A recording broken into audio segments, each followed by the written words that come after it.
नमस्कार, मैं हूं पवन त्यागी। कश्मीर में धारा 370 और 35 से हटने के बाद से केंद्र सरकार की पूरी कोशिश है कि वहां जल्द से जल्द हालात को सामान्य कर दिया जाए। जो हिंदू अपना घर छोड़कर विस्थापित हुए हैं उनको वापस से उनकी प्रॉपर्टी दिलाई जाए और उनको बसाया जाए। लेकिन यह काम इतना सरल नहीं है। टारगेट किलिंग अभी भी जारी है और यह देखने में आया कि वहां लोकल जो नेता हैं, जो वहां वर्षों से राजनीतिक गलियारों में लोगों को लड़ाकर डराकर अपना शासन करते रहे, वो लोग ये चाहते नहीं है कि स्थिति नॉर्मल हो। लेकिन अब केंद्र सरकार ने एनआईए को स्पेशल पावर दी है। उनका जब से कानून परिवर्तन किया है और यूएपीए को सख्त किया है, उसके बाद चाहे वो नक्सली हो फिर चाहे वो आतंकवादी, उस पर कड़ा प्रहार किया जा रहा है। यूएपीए में जब से ये बदलाव किया गया है कि अगर कोई आतंकवादियों की मदद करता है तो उस पर भी कार्रवाई होगी। इसी कानून के तहत, यूएपीए के कानून के तहत, दिल्ली की पटियाला कोर्ट ने आदेश दिया कि कश्मीर में जो हुर्रियत कॉन्फ्रेंस है, ऑल पार्टी हुर्रियत कॉन्फ्रेंस, इस पार्टी की संपत्ति को जब्त कर दिया जाए।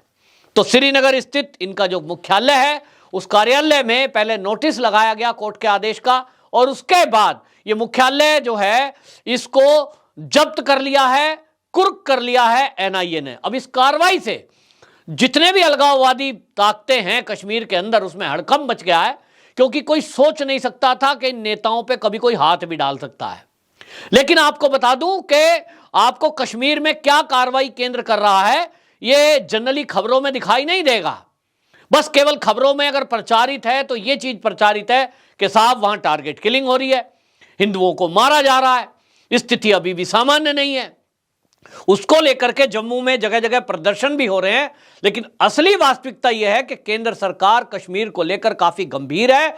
सख्त से सख्त कदम उठाए जा रहे हैं। जो भी आतंकवादियों या टारगेट किलिंग में कहीं संलिप्तता पाई जाती है, किसी की भी डायरेक्ट या इनडायरेक्ट, उनको पकड़ करके जेल में डाला जा रहा है। यह बात अलग है कि 2014 से पहले, क्योंकि मोदी तो 2014 में आए, उसके पहले कश्मीर के अंदर जो हालात थे, उस हालातों के चलते हमने देखा है कि राजनीतिक पार्टी के नाम से पाकिस्तानी एजेंडे को कश्मीर या दिल्ली में वो चला रहे थे। पैसों की फंडिंग हो रही थी, जनता से चंदा उगाया जा रहा था। अगर कोई कुछ पूछे, कहेंगे साहब हम तो राजनीतिक पार्टी हैं, चुनाव भी लड़ते थे। लेकिन मकसद है कि पाकिस्तान का एजेंडा, पाकिस्तान का आतंकवाद किस तरह से कश्मीर में परोसा जाए।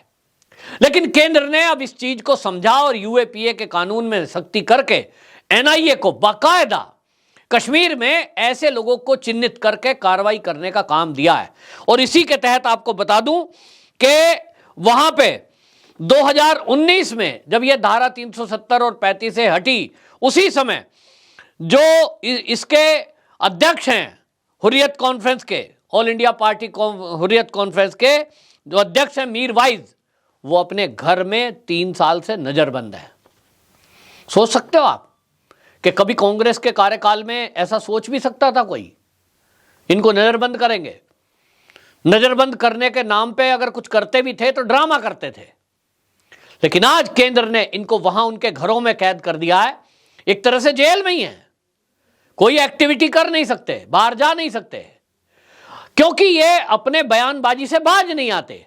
और इनकी मंशा आज भी है कि कश्मीर के हालात फिर से वैसे ही हो जाएं, जो अब होने का नहीं है।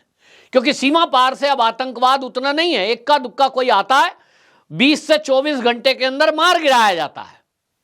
अब ये जो बैठे हुए लोग हैं सिस्टम में, चाहे वो राजनीतिक पार्टियों में, चाहे वो कहीं नौकरियों में, चाहे वो कहीं दुकानदार व्यापारी के रूप में, ये जो लोग बैठे हैं, इनका इंतजाम कैसे करेंगे? इसके लिए तो टाइम लगेगा। जो बीमारी 1947 से पहले की है, उसको खत्म करने में 10-12 साल 15 साल तो लगेंगे। हमको धैर्य रखना होगा और विश्वास करना होगा कि ये जो केंद्र में सरकार है मोदी की, ये इसकी नीयत तो ठीक है ना, कि भाई धारा 370-35 से क्यों हटाई? ना हटाते। यही नीयत थी कि हालात सामान्य किए जाएं। लेकिन हालात इतने खराब हो गए कि वहां हिंदू 1% बचा। तब फिर करें क्या? कैसे सबको ले जाके वहां बिठाए? जाने को तैयार नहीं है, क्योंकि मुकाबला खुद से करना नहीं है, संख्या बहुत थोड़ी है, और दूसरी तरफ वो सब वहां अलगाववादी ताकतें एक्टिव है। और इसीलिए एनआईए की ये जो कार्रवाई हो रही है कि राजनीतिक पार्टी के नाम पर जिन लोगों ने अलगाववादी ताकतों को बढ़ावा दिया, आतंकवादियों की डायरेक्ट इनडायरेक्ट सपोर्ट की, अब उस पर प्रहार किया जा रहा है। उनकी संपत्तियों को जब्त करना, ऐसे नेताओं की पहचान करके उनको जेल की सलाखों के पीछे डालना, उनके ऊपर केस जलाना। अब दिक्कत यह होती है कि ऐसे केसों में सबूत हाथ नहीं आते। मैं जम्मू कश्मीर के जो कश्मीर के विस्थापित हिंदू हैं, मैं उनके ट्विटर स्पेस पे कभी कभी चर्चाएं सुनता हूं। वो लोग अपना दर्द बयान करते हैं। दर्द बिल्कुल सच्चा है कि जिनको घर छोड़े हुए एक पीढ़ी बीत गई, मतलब सोचिए कब 30 साल हो गया, जो बच्चे पैदा हुए वो आज 30 साल के हो गए, जिन्होंने वो मंजर याद भी नहीं है शायद कैसे घर छोड़ा था। तो उनकी पीड़ा है कि हमें हमारा घर कब मिलेगा, हमें हमारा सेब का बाग या खेत कब मिलेगा, हम कब घर वापसी जाएंगे, कब अपने घर में आजादी से रह पाएंगे। और इसलिए उनका दुख या दर्द वो कभी कभी आक्रोश में बदलता है। लेकिन ये बात हमें समझनी होगी कि जब भाई हम घर छोड़कर वहां से आ गए और हमको 30 साल हो गए, तो वहां जो अपराधी हैं उनके खिलाफ आज सबूत नहीं है। सबूत नहीं है, कोर्ट में जाकर खड़े होकर कोई कहने को तैयार तक नहीं है कि हमने देखा, क्योंकि इसमें भी लोग डरते हैं। सब काम सरकार करे तो सरकार अपने तरीके से कर रही है। जैसा मैंने कहा कि अभी 3 साल से मीरवाइज को जो है, उमर फारूक को, उसको घर में कैद कर रखा है, हाउस अरेस्ट। इसी तरह आपको बता दें 2017 में नयन खान, वो जम्मू कश्मीर नेशनल फ्रंट का नेतृत्व कर रहा था, ये हुर्रियत कॉन्फ्रेंस की ही एक ब्रांच है, इनको पकड़ा हुआ है। और इन्हीं की निशानदेही पे ये हुआ कि भाई कौन कौन आपके सपोर्ट में है, उस पर भी कार्रवाई हो।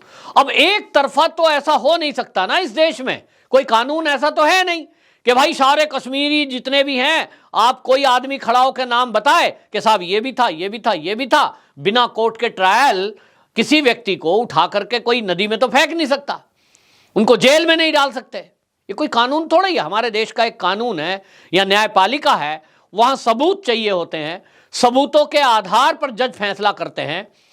आपने किसी ने कह दिया, इस पर बात नहीं चलती। और 30 साल में जितने हालात बदले हैं, मतलब वो हालात खराब ही हुए हैं, चाहे पुलिस थाना हो। अब आप सोचिए 30 साल पहले यदि कोई जम्मू कश्मीर में कोई आतंकवादियों के इरादे वाला या दोस्त मित्र, उनका सहपाठी, अगर कोई सिपाही भर्ती हुआ होगा तो प्रमोशन होते होते तो आज वो डीएसपी बन गया होगा, तो अधिकारी बने हैं। वहां से उनको नौकरी से निकालना क्या आसान है? कैसे निकालोगे? एक सरकारी नौकरी पर कोई टीचर प्रिंसिपल बन गया, आप उसको ये कहोगे कि साहब आपने उतने साल पहले किसी अलगाववादी ताकत या आतंकवादियों के आपकी मदद करी थी, आप उनके नारे लगा रहे थे और इसलिए आपको नौकरी से बाहर किया जाता है। भाई देश में ऐसा कानून नहीं है। मोदी सरकार अगर ऐसा करेगी भी तो आप देखेंगे कि इंटरनेशनल प्लेटफॉर्म पे बात उड़ जाती है, छोटी सी बात लेकर लोग यूएन में चले जाते हैं। और कश्मीर तो इतना संवेदनशील मुद्दा है कि वहां सारे, ये चाहे पीडीपी हो, चाहे नेशनल कॉन्फ्रेंस हो, चाहे फिर ये वामपंथी हो, आपने देखा कि जरा सी एक घटना को कैसा हाईलाइट करते हैं, यूएन में ले जाएंगे। मोदी जो है उत्पीड़न कर रहा है। अभी भी आपने देखा ये बीबीसी डॉक्यूमेंट्री जो आई है, ये डॉक्यूमेंट्री में क्या दिखाया है? धारा 370 हटने के बाद ऐसा दिखाया है कि जैसे मोदी जो है क्रूर शासक के रूप में है और लोगों को, निर्दोष लोगों को उठाकर जेल में डाल रहे हैं। कश्मीर की जनता इसमें सहमत नहीं है, बयान दिखाए गए हैं। अभी भी ये लोग बाज नहीं आ रहे हैं, लेकिन मोदी इन सब चीजों के परे, परवाह किए बगैर अपने एजेंडे, अपने लक्ष्य पर चल रहे हैं। और लक्ष्य एकमात्र यही है कि कश्मीर के हालातों को नॉर्मल किया जाए। जो लोग घर छोड़कर आए उनकी घर वापसी कराई जाए। समय लगेगा, लेकिन लक्ष्य बिल्कुल मोदी का क्लियर है। आज नहीं तो कल ये होना ही है कि जैसा कोई भी व्यक्ति दिल्ली में महसूस करता है, सब लोग मिलकर रहते हैं, जैसा कोई उत्तर प्रदेश में रहता है, सब लोग मिलकर रहते हैं, ऐसे ही कश्मीर में भी एक दिन इसी तरह हिंदू भी रहेंगे और मुस्लिम भी रहेंगे, कश्मीरी भी रहेंगे, उत्तर प्रदेश के लोग भी रहेंगे। ये सब होने वाला है। समय लगेगा, कोई चीज खराब हो जाती है तो उसको ठीक करने में ज्यादा समय लगता है। तो कुल मिलाकर के एनआईए की इस कार्रवाई से यह दिख गया है। दूसरी तरफ आपको बता दूं, एक बड़ी कार्रवाई छत्तीसगढ़ में भी हुई है, और छत्तीसगढ़ में एक जो है, आपको याद होगा कि 400 नक्सलियों ने हमारे जवानों को घेर कर घात लगाकर मारा था, और उसमें आपको बता दूं 22 जवान हमारे वीर गति को प्राप्त हुए थे और 30 से अधिक गंभीर रूप से घायल हुए थे। वो जो हमला किया गया था, वो हमला आपको बता दूं कोबरा बटालियन के जवान को अगवा भी उन्होंने कर लिया था। ये जो है टेकलू गड़मा मुठभेड़ हुई थी, और ये मड़काम होंगी, इसमें एक महिला को एनआईए ने गिरफ्तार किया है, और ये माना जा रहा था कि ये महिला टीम को नेतृत्व कर रही थी और ये उस हमले में, मुठभेड़ में शामिल थी। तो इसके पकड़े जाने के बाद अब उम्मीद की जा रही है कि ये चीज़ों का राज खुलेगा कि किस तरह से ये हमला हुआ था और कौन कौन इसमें शामिल थे। तो एनआईए पूरे देश में पूरी तरह एक्टिव है, और आतंकवाद और नक्सलियों पर कड़ा प्रहार लगातार हो रहा है। ये देश में पहली बार है कि इस तरह की कड़ी कार्रवाई यूएपीए के तहत हो रही है। निश्चित जानिए कि जो भी देश विरोधी एक्टिविटी करने वाले लोग हैं, उनका समय अब 24 घंटे मात्र रह गया है, इससे ज्यादा नहीं है। अगर आम जनता इनका साथ ना दे तो हमारा देश बिल्कुल शांति प्रिय हो जाए।